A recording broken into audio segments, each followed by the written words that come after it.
as one person with one idea, we can do so much, but you add connection and you build combustion.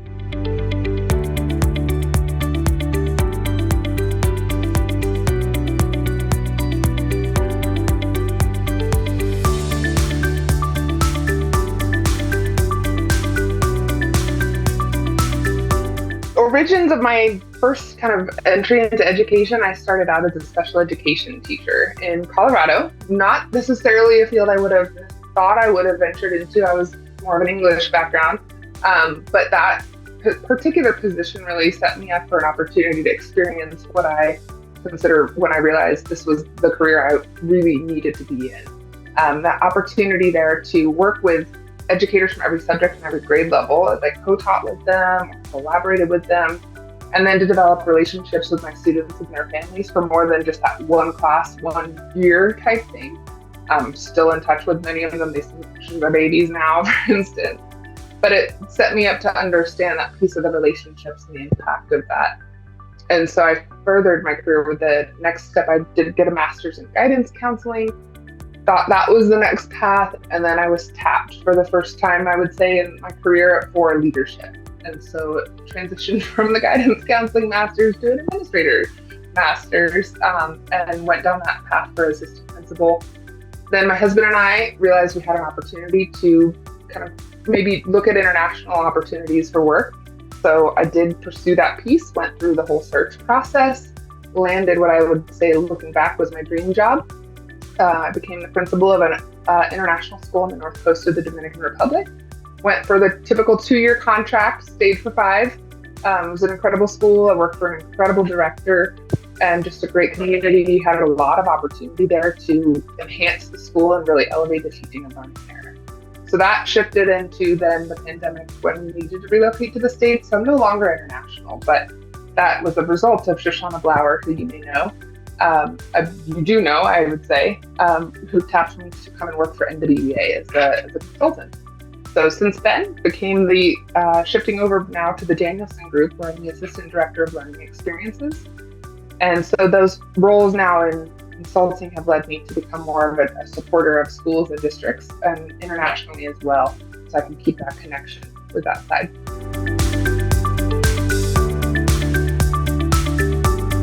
So think about that rewarding aspect of the work where I'm not in a school specifically right now, but is that opportunity to connect with educators all over the world.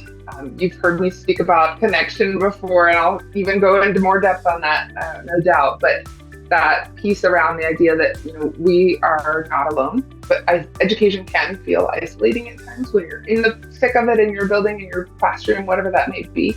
But so these roles have afforded me that opportunity to connect with leaders and teachers from literally all over the world. So I'm working with schools right now, for example, in Bangkok and South America, as well as in New York and LA, et cetera. And so drawing those connections may be for my own piece there, but it also can be for the schools themselves.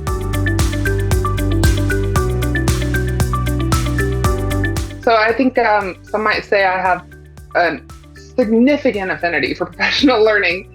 And that, to that end, I didn't realize the value of it early in my career.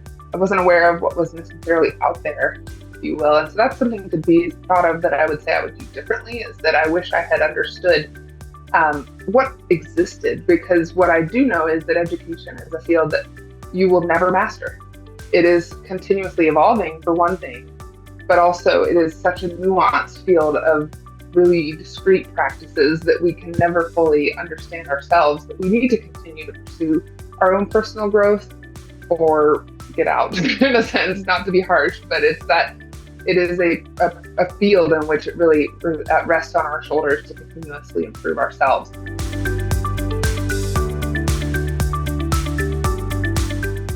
That is a big passion area of mine right now.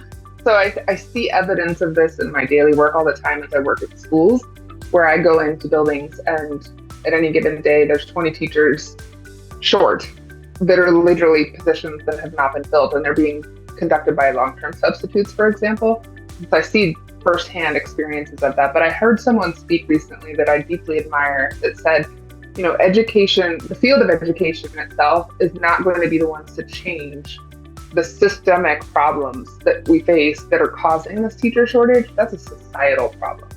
So I'm going to speak to that for a moment and say that that's a need to understand that we have got to shift the narrative around the professionalism of the field of teaching and the respect and attending to that respect of the teaching profession as a whole. So we do a lot of work in that regard as advocacy and policy influencers with the Danielson Group, for one. So getting involved in that capacity has been very rewarding. But I think about then speaking to my fellow leaders, and I find myself in an opportunity where I can go speak at conferences or publish articles, etc. So I encourage my fellow leaders to think about what their realm of influence, their sphere of influence may be, no matter how small or large. That can literally translate back down to how do you show up and respect the educators in your school, even, and modeling that piece out to the vast realm, if you will, of getting out in front of the public and speaking and advocating for it as well. We may not be capable of fully shifting the narrative as an education profession, but we have a lot of capacity and opportunity to do it, and I feel like we really are our responsibility to do it too.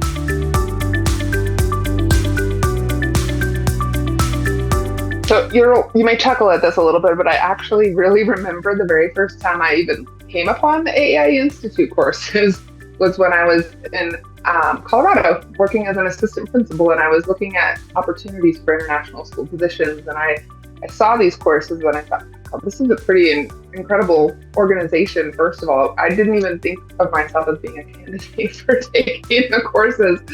But I didn't take them at that time because I did end up securing a principal role and realized at that point, I have plenty to do. But then later on, shifting into coming to the realization it might be time to consider the doctorate degree, and returning back to those because I was aware of them, I realized that they offered me the opportunity to get credits for a doctorate program at Wilkes University. And that was just, a recipe for perfection. It was wonderful. So I was able to engage in the courses. I started with one and I thought I need to take them all because they were so job relevant. That type of what we call kind of embedded professional learning, if you will, to the tune of that there's so many theoretical type courses out there in leadership, but these are really personalized to the understanding of the context because they're taught by former or current heads of school in international education. So I was putting things into practice within literally a few hours sometimes of having finished an assignment. The case studies, I still remember some of the characters in them and some of the circumstances in those settings, and I'm pretty sure they were real stories too. So they were so relevant in that regard. And then just consumed all of those easily, I just hope to say easily, not to attend to the fact that they were easy, but just that I couldn't wait to do more. And then ultimately those saved me literally a full year of coursework for my doctoral program at Wilkes University. And so that piece there of presenting an opportunity for the connection with the other people who are participating in the courses, now those who have also become a fellow, those are opportunities where the organization itself, AAIE and PLS Third Learning, invite us to participate in collaboration opportunities. There's professional learning coming up even next week where we're going to learn from some people who were in the program about some things they've done with research. I would say it's kind of like an alumni group, right? If I knew I was going to be visiting Guatemala, I would probably reach out to Raymond, for example. So it's a little mini family within AAIE. So it's a lot of fun.